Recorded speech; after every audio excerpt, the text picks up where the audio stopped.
नमस्कार, मैं हूं राजेश पिपलोदिया और इस वक्त आप देख रहे हैं दोपहर न्यूज। लगातार नई और ताजा जानकारियों के लिए हमारे चैनल को आप सबसे पहले सब्सक्राइब कर लीजिए पेश है एक खास खबर। कांग्रेस ने सदैव बाबा साहब भीमराव अंबेडकर का अपमान किया है। इस बात के लिए सबसे पहले कांग्रेस माफी मांगे, उसके बाद ही बाबा साहब के विषय में कोई बात करे। यह बात इंदौर में मुख्यमंत्री डॉक्टर मोहन यादव ने मंगलवार को आयोजित कार्यक्रम के बाद पत्रकारों से चर्चा के दौरान कही थी। मुख्यमंत्री डॉक्टर मोहन यादव ने कहा कि भाजपा ने आज बाबा साहब के जीवन संघर्ष पर चर्चा की, जिसमें भाजपा की राष्ट्रीय उपाध्यक्ष वसुंधरा राजे भी शामिल हुई, जिन्होंने बाबा साहब के जीवन पर विस्तार से प्रकाश डाला। कार्यक्रम में समाज सेवी संगठनों के माध्यम से विभिन्न समाज सेवा के कार्य करने वाले लोगों का सम्मान भी किया गया। कार्यक्रम में कैबिनेट मंत्री कैलाश विजयवर्गीय, मंत्री तुलसीराम सिलावट, विधायक महेंद्र हार्डिया, राज्य सफाई कर्मचारी आयोग के अध्यक्ष प्रताप करोसिया सहित अनेक लोग मौजूद थे। जी का स्वागत, सूरज केरू जी का इधर से करते हैं। राघवेंद्र गौतम जी का भी स्वागत। एम केसरी जी, भारतीय जनता पार्टी अनुसूचित जाति मोर्चा के संस्थापक सदस्य हमारे बीच उपस्थित है, उनका स्वागत। घनश्याम सेठ जी का स्वागत, घनश्याम सेठ जी। रमेश बिंदोला जी का स्वागत, घनश्याम भैया करेंगे। अब मैं घनश्याम भैया से अनुरोध करूंगा, इसके बाद में मुकेश राजावत जी, माननीय मुख्यमंत्री जी और उनको काम करने को नहीं मिला। अटल जी जैसे व्यक्ति थे जो राउंड टेबल पर जब बैठते थे तो वो यही कहते थे कि वी शुड बी, मैंने नेताओं की जब बात करते थे सब वन अमंग्स्ट इक्वल्स,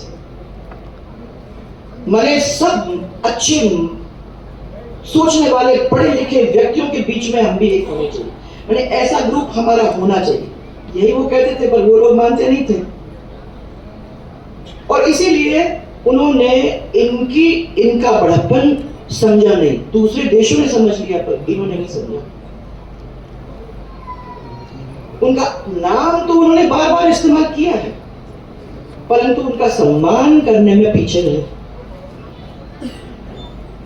दलित माना उनको कांग्रेस ने, ललित माना उसको बीजेपी ने। और ललित क्या मतलब मैं यहाँ कह रही हूँ कि सुंदर जो है, उस सुंदर चीज को माना है बीजेपी ने, दलित को माना है कांग्रेस ने, और आज भी वही कहते हैं। आज जब अपन इलेक्शन के अंदर जाते हैं तो अपने को देखने को नहीं मिलता है, तो हमारे जेब के वोट हैं, कहाँ जाएंगे। उन्होंने तभी सब लोगों को समझाने की कोशिश की थी कि कोई किसी के जेब का नहीं है, वो अपने मन का है, अपने विचारों का है, अपनी समझ का है, अपने समाज के लिए क्या करने को तैयार है, अपना कितना जीवन देने को तैयार है, उसी से रिकॉग्निशन उसको मिलता है। 1937 में बॉम्बे प्रेसिडेंसी विधानसभा चुनाव हुए थे।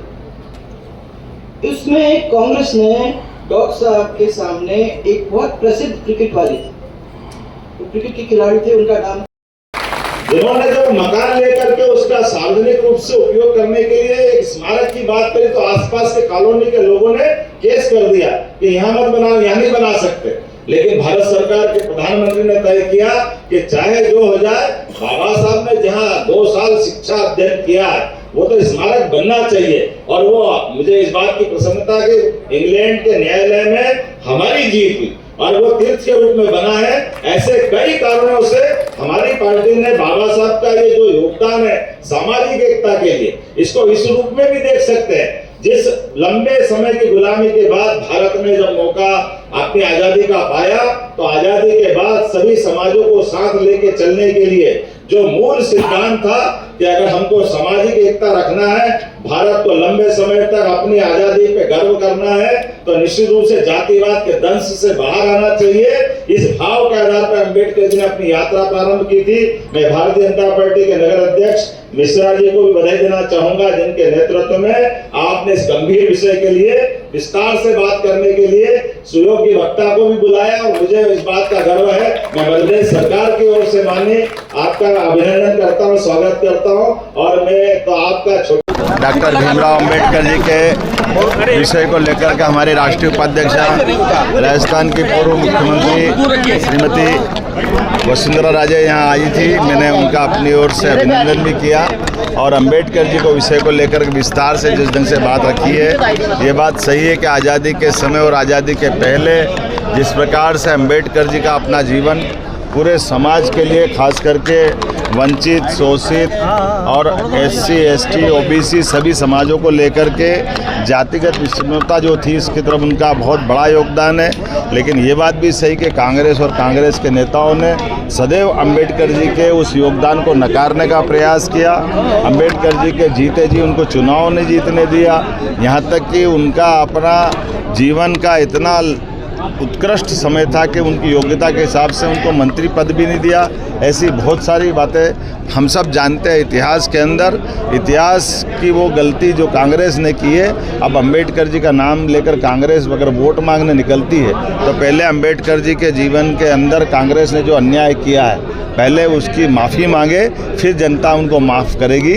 जनता सब जानती है, इसलिए कांग्रेस अंबेडकर जी को लेकर कभी कोई भी बात करती है तो सदैव उस बात की हंसी उड़ती है, क्योंकि कांग्रेस का इतिहास इस मामले में जनता के सामने बिल्कुल भी अच्छा नहीं है। मेरी अपनी ओर से भारतीय जनता पार्टी ने आज जो विषय रखा है उसकी बधाई।